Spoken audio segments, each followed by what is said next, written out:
For Bhavya, this workshop meant authoring something very enjoyable that breaks away from the mainstream or everyday life. This has been an outlet for sharing all the wacky, funny, and exciting ideas which has been there in her head.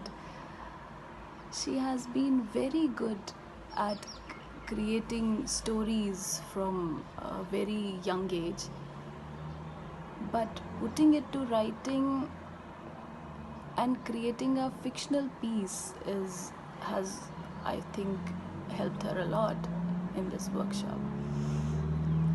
I can see her interest shifting towards writing a wholesome piece and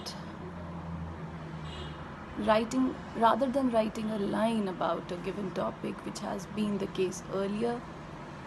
This workshop has given her a spark of inspiration, and I wish that this leads her to take this forward in a more serious writing arena.